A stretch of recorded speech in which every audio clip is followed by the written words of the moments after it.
Welcome to another edition of Wealth Without Borders podcast. And today I'm delighted to have with me Kathy de Leye. Welcome to the show, Kathy. Well, thank you, Howard, and thanks for having me on your podcast. It's my pleasure. And whereabouts are you in the world, and what is the weather like today? Well, I'm currently in Belgium, my own country, and the weather is rather nice. We had very cold weather, but now it's about 10 degrees outside, 10 degrees Celsius outside. Lovely. So spring is on the way. Exactly. Yes. After Spring Festival, there's spring. Great. And then for those of you who don't know Kathy, she's lived in China for 10 years, from 2009 till 2019. And she opened a company with her Chinese husband in Shenzhen in 2017. And they're both currently in Belgium to expand their business. Yeah, that's correct. That's correct. Good. And the podcast title today is From Tai Chi to International Businesswoman. So that's a very fascinating title. I'm really looking forward to this. And as you know, Kathy, it's 8 questions in 8 minutes. I've got a little stop clock to help you out. So are you ready to go? Yes, I'm ready. Yeah, shoot. Fantastic. So 8 minutes to go. Question number 1, who's your ideal client? Right now, our ideal client are Chinese e-commerce sellers. So who want to sell in Europe on local e-commerce places, but also mostly Amazon. Okay, fantastic. 7 minutes 41 remaining. Question number 2, what problem do you solve for those e-commerce people? Well, in America, they have it easy because it's only English and it's a big market. In Europe, they're struggling with all the different languages. Every European country has their laws, even though we are a European Union. So they struggle a lot with the local laws, with VAT issues, with the languages, and we try to solve this for them. Okay, fantastic. So 7 minutes and 8 seconds remaining. Question number 3.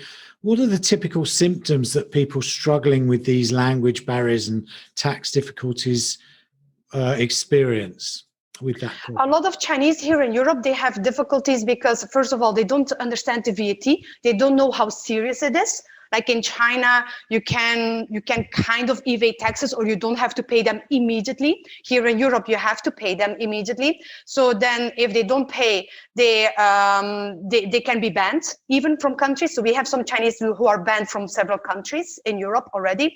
The stock, when it arrives with the wrong certificates, it can be destroyed or be sent back, which has huge costs for them. And they can have big fines as well, just because they're not compliant to the local laws. Okay, so some major obstacles facing e-commerce. Really, yes. Great. And 6 minutes 9 remaining. Question number 4. What are the common mistakes that the Chinese tend to make when they're trying to solve all these big problems? First of all, they try to not look at it. So they think, it's going to be a way. Or if they get like a reminder to pay the VAT, they're like, it's not the big deal. I'm going to pay it later. Or maybe even not pay at all because I'm in China, no problem. So they underestimate the problem a lot. They hire the wrong people that don't give them good advice. They don't even know the European market that well as well. And or they just set up another company. They just let their company go bankrupt or just die out, and they set up a new company, but then they're going to face the same problems again. Right, got it. 5 minutes 19 remaining. Question number 5. What's one valuable free action that the audience checking out the podcast today can implement that will help them solve some, if not all, of that problem? First of all, I would recommend them to really talk to experts, not just a Chinese who says they know the European market, but there are a lot of companies that help Chinese, European companies or Europeans in China that help Chinese to be compliant.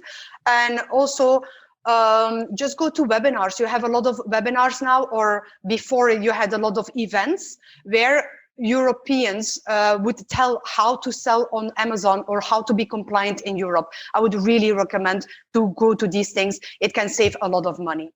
Fantastic. Great advice. And 4 minutes 26 remaining. Question number 6. What's one valuable free resource that you can direct people to that will further help them with that problem? I just, first of all, again, like have an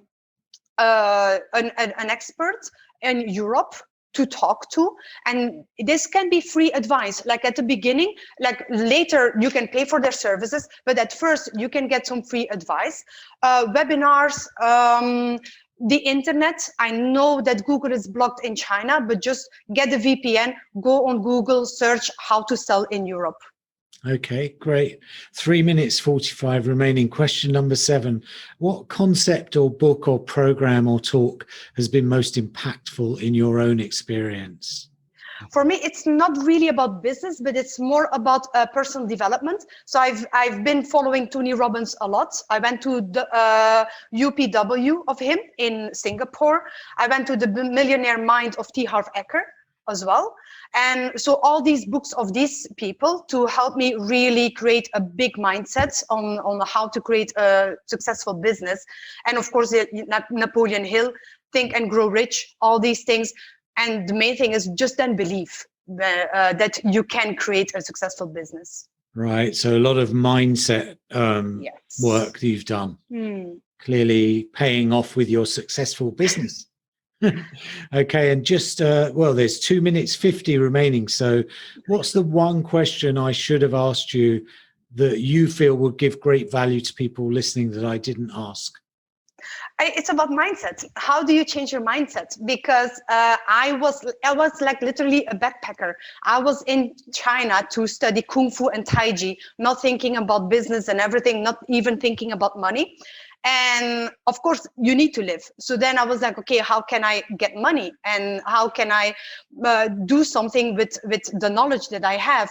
And that's why I followed Tony Robbins, Harv Eker, other people as well, just to change my mindset and say, like, I am a businesswoman. I can be successful in business. I can have $1 million business. And because of this mindset, it took a long time to change my mindset. But because of that, I now have a multi-million-dollar business now. That we have a company now in China and one in Belgium. And we're not even thinking of only these 2 countries. We're really thinking of global. Fantastic. So we've got 1 minute 40. We've got the rare occurrence where we can have a bonus question if you're open to that. Yeah, sure. I mean, this is quite a challenging question, maybe, but if you could take 1 or 2 main points in just a minute or so that you've learned in that mindset shift from Tai Chi backpacker to international businesswoman, what would you say was the most valuable lesson or aphorism or action you took that really has helped you along that route? Yeah, I would say perseverance, because it has been very difficult at the beginning. And also belief, because you have to believe in the business. At the beginning, we were struggling financially, especially personally, because all the money that we earned, we put back in the business. So we lived in really terrible small apartments and everything. And in Shenzhen, we didn't have the luxury.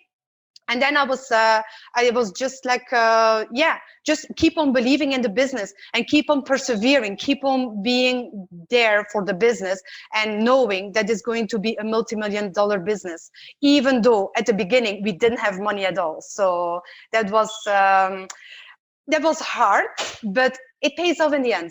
So I would tell everyone who is starting a business, don't give up. Even the first year, the second year, it took us 3 years to finally become, even in the midst of the crisis, become a millionaire. Fantastic. That's so valuable. Thank you so much for that. And I'm sure people listening, if they want to reach out, we'll put your contact details into the podcast so they can go further. And, I'm a big believer that you're the product of the 5 people you're closest to. I'm sure you've heard something similar to that. And so if they've got one of you in their lives, then they're 1/5 of the way towards the million, right?